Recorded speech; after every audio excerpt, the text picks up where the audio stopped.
Hey everyone, Narlant Weed here, and I just wanted to do a quick video talking about how you can convert monopose Death Guard Plague Marines. So you get these three easy to build Plague Marines in boxes of three. They're £10.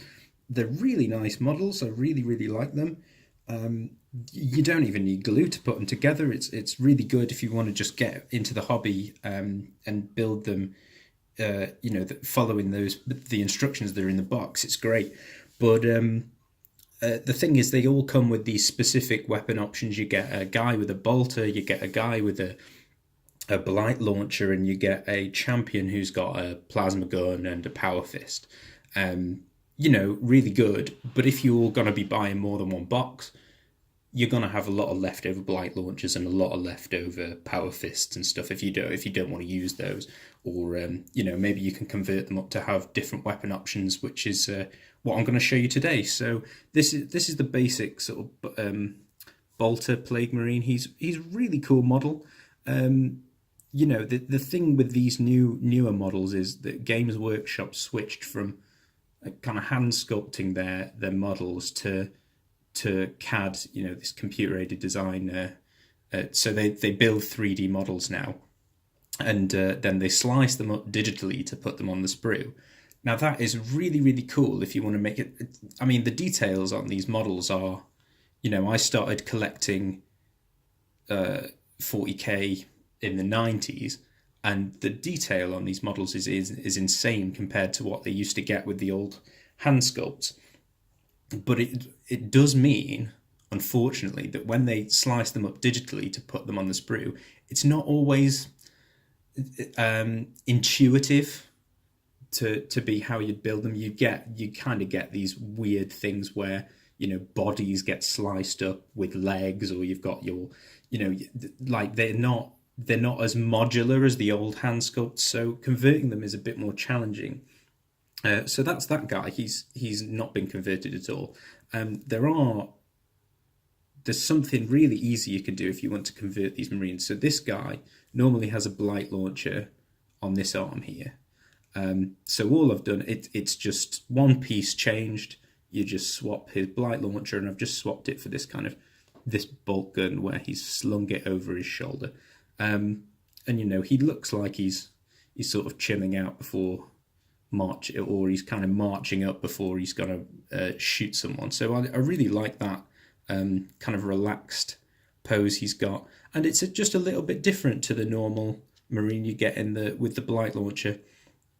This guy is the Plague Champion. He's got his plasma gun, but this model's really nice because he's normally got a power fist on this arm and he's holding a knife in this arm, but obviously what I've done is I've just changed his arms, it's really easy to do that. I mean, this guy, his body and stuff and his head is all kind of one part, and his backpack only really fits with this body, but the arms you can change freely. So that's a really easy conversion stroke kit bash. And these these three arms, this one and these two, they've just come from the 7-man Plague Marines kit.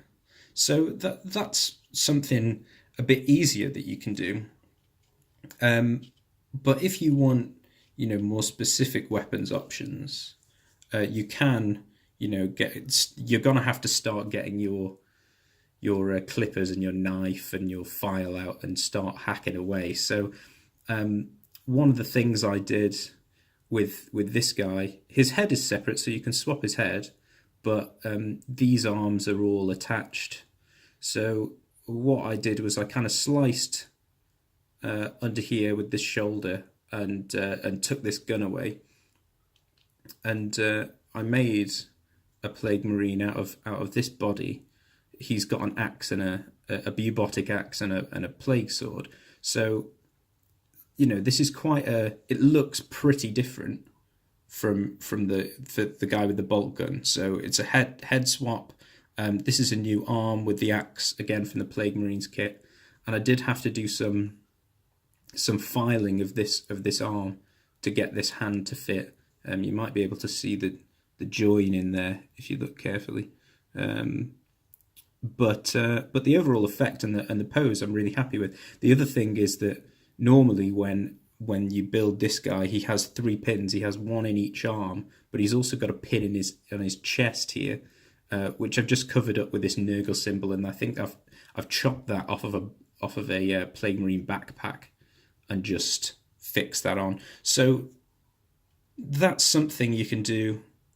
You've just got to, it's got new weapon options, and it's kind of resulted in a radically different pose and marine. So that's really cool.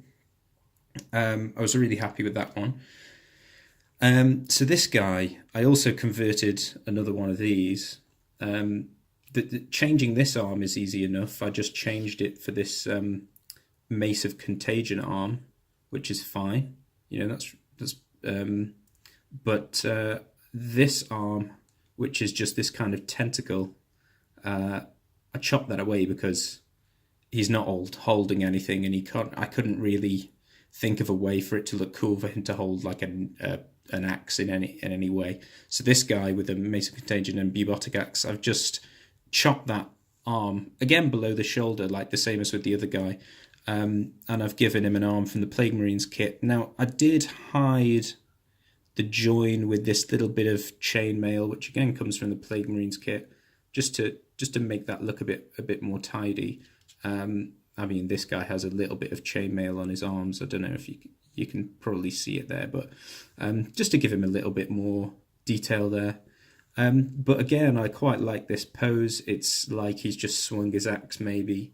Could put some blood on it when I come to paint him, just to make it look like he's striking, and then lifting this mace just to bring it down for another blow. So that's again, like the body and the head and the backpack are all kind of they're split up in such a way that swapping the heads and the backpacks and the bodies, it's really difficult actually. So I've just settled for arm swaps on this one, but I'm happy with the result there.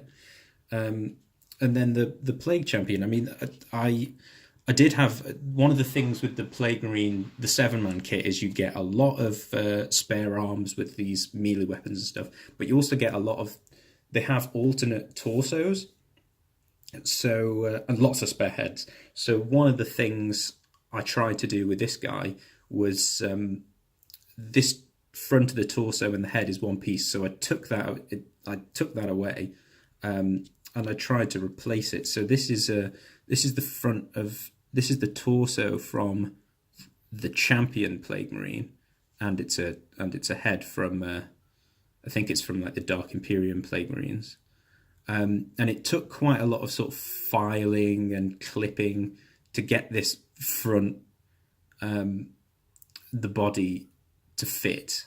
I mean, if you look at the legs are the same, but this torso is different. So I mean, to be honest, wouldn't recommend doing that. It's a bit too much work. I would probably, if I was to go back in time, I'd probably just swap the head, clip the head away, and put a new head on it. And then other things I've done. This is the Flail of Corruption from the Plague Marines kit. Shoulder pads from the Plague Marines kit. This big backpack is also from the Plague Marines kit, which I couldn't have a guy with a Flail of Corruption and a plasma gun, so I had to change his backpack up. And I think this is the backpack from the Plague Spewer, Plague Belcher, can't remember what it's called. But it normally has this big cable coming out. Which connects to the Plague Spewer, and I just clipped that off. And so it's quite a bulky backpack. It looks pretty cool. So yeah, when it comes to paint him and texture his base, I'll probably the bottom of this Flail of Corruption is supposed to sit on the base, but because of the way that the torso is and the way that the arms are, I couldn't quite get it to fit. So I'll probably, I could just pile up some texture paint so that it looks like rocks, or you could replace this ball with another ball, or try and round it off with some green stuff or something. But yeah, so there you go. Those are three monopose Plague Marines that I've converted to have melee weapons. Didn't use any green stuff, didn't use anything too crazy other than just some clippers, a knife, a file, and some spare bits from the Plague Marines kit. So yeah, there you go, guys. Hope you enjoyed it, and I'll catch you later.